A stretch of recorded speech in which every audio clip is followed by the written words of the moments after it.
she's like the kind of, in some ways, the opposite of a Kardashian. Like, she's petite. For over a decade, the industry has worshipped at the altar of contour kits, BBLs, and Instagram filters. But recently, a new face has emerged that seems to cut through all that noise. Sydney Sweeney, with her unfiltered charm, expressive features, and undeniable presence, is challenging what it means to be beautiful in a post-Kardashian era.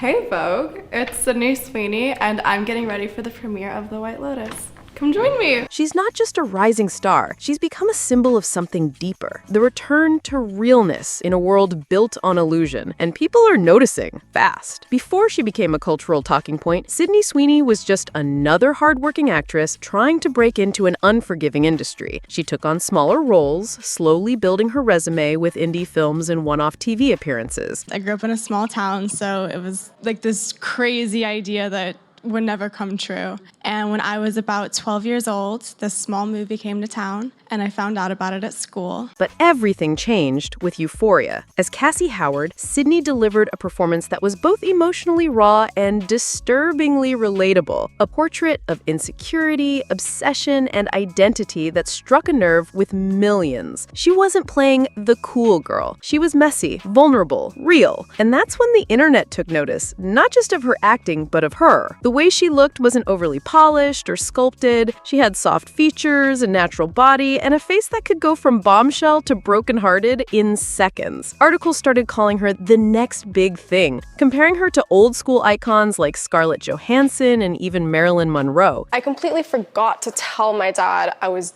doing Euphoria. And he sat down with my grandparents and turned on Euphoria. And how long did that last? 5 minutes. Yeah. And what did you say to him? I got the phone call. What is this? Fans described her as a throwback to when beauty wasn't about perfection, but about presence. But the buzz around Sydney wasn't just about nostalgia. It was something new, something people were craving in a Hollywood that had become more plastic than personal. For years, there was one unspoken rule in Hollywood. If you wanted to be famous, you had to look the part. And increasingly, that look was a carbon copy of the Kardashian blueprint. Sky-high cheekbones, waist-to-hip ratios that seemed impossible without surgery, glass-smooth skin, lips that defied biology. This was the new standard. The Kardashian influence was everywhere, on red carpets, in brand campaigns, on social media feeds. Even rising stars, influencers, and everyday teens started to mold themselves into this hyper-curated version of beauty. It wasn't just about looking good, it was about looking like them. Plastic surgery boomed. Celebrities stopped aging, stopped blinking, stopped looking human. And for a while, that look dominated everything. If you didn't have it, you were plain, forgettable, not built for Hollywood. Enormous lips, like the lips that would scare you if you were sitting at the dinner table with them. Like your first instinct would be, run! I'm not safe. What is it?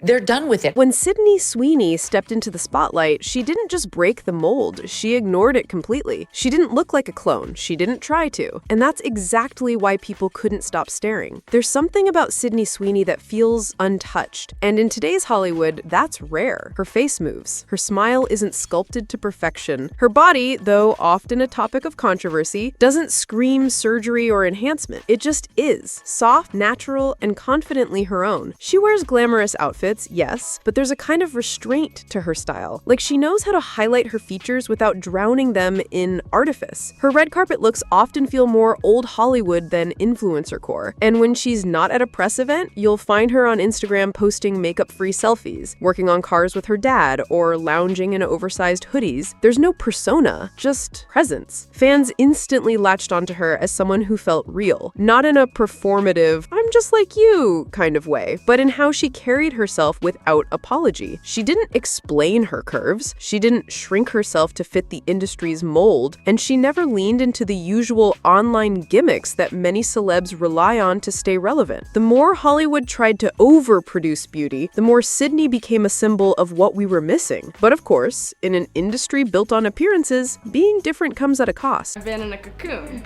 a quarantine cocoon, and now I'm out, and we have a premiere, and I'm so excited. With fame comes attention, and with attention comes speculation. From the moment Sydney Sweeney became a household name, the internet began dissecting her appearance, frame by frame, photo by photo. Reddit threads popped up analyzing before and after images. Some fans praised her for staying natural, while others swore she had undergone enhancements, especially pointing to her chest as a suspicious transformation. And Sydney noticed. In interviews, she opened up about developing early and being body shamed throughout her life, even before Hollywood. She said people made assumptions about her intelligence and talent just because of how she looked. She was used to being underestimated. Still, that didn't stop the internet from spiraling. Rumors swirled, accusations flew, and the question kept echoing, is it real? But here's the deeper issue. The obsession wasn't really about Sydney. It was about us, about a culture that demands perfection, then punishes people when they seem too perfect, about fans who beg for authenticity but still zoom in on pixels to find proof of surgery. Whether or not Sydney had ever touched a scalpel became less important than the fact that people needed to know. And that obsession said more about the public's broken relationship with beauty than it ever said about her. Still, Sydney didn't engage. She didn't release a Notes app statement. She didn't clap back or deny. She just kept showing up, smiling, grounded, unbothered. And in doing so, she may have been sending a quiet but powerful message. Sydney Sweeney isn't storming stages with anti-surgery speeches. She's not publicly calling out the Kardashians or launching a campaign to normalize natural beauty. Her rebellion is subtler and maybe more effective because of it. Instead of participating in the illusion, she lets people see the cracks. She posts crying selfies, talks openly about anxiety, speaks about rejection and industry pressure without polishing it up for press quotes. Her characters, too, mirror this vulnerability. Messy, conflicted women who aren't always likable, but always human. And that's what sets her apart. She's not just rejecting the visual standards of the industry, she's rejecting the emotional polish, too. In a world that filters not just faces, but feelings, Sydney shows up raw. When the industry says be perfect, she gives them honesty. When social media says curate everything, she posts a blurry candid. That quiet authenticity is its own form of resistance, because in 2025, nothing is more disruptive than being unapologetically real. So have you guys noticed that we're just not hearing about the Kardashians every single day anymore? Like, is it just me, or has the world kind of just moved on? The question isn't just about Sydney Sweeney anymore. It's about the culture she's walking into, and maybe reshaping. Because she's not alone. In recent years, a quiet shift has been bubbling beneath the surface of Hollywood's glossy exterior. Florence Pugh steps onto red carpets with visible acne and zero apology. Zendaya leans into androgynous fashion and posts makeup-free selfies with ease. A direct contrast to the era of one-size-fits-all beauty has started favoring authenticity. The rise of clean girl aesthetics, de-influencing, and raw photo dumps reflect a new generation that's tired of the fakeness. Sydney fits right into that movement. She's not just a beneficiary of the change, she might be one of its accidental leaders. And the industry is paying attention. Brands want her. Directors love her range. Fans trust her. She's proof that you don't have to morph yourself into a hyper-stylized avatar to succeed in entertainment anymore. But the real shift? It's happening off-screen, in how people feel about themselves. When someone like Sydney Sweeney thrives just by being herself, it gives others permission to do the same. Sydney Sweeney may not have set out to disrupt the system, but in a world built on illusion, just being real is disruptive. She didn't declare war on Hollywood's beauty machine. She simply refused to feed it. Just quiet confidence, raw talent, and a kind of vulnerability that feels shockingly rare in a fame-hungry culture. And the response? Loud, passionate, divided, but undeniably obsessed. Whether she's a symbol of change or simply riding a new wave, one thing is clear. The era of plastic perfection is starting to crack. The Kardashian template isn't vanishing overnight, but it's no longer the only story being told. Now there's room for something else, something softer, more human. Maybe that's what makes Sydney Sweeney so compelling. Not because she's perfect, but because she's not trying to be. And in a world that constantly tells women to fix, sculpt, and shrink themselves, that might just be the most radical move of all.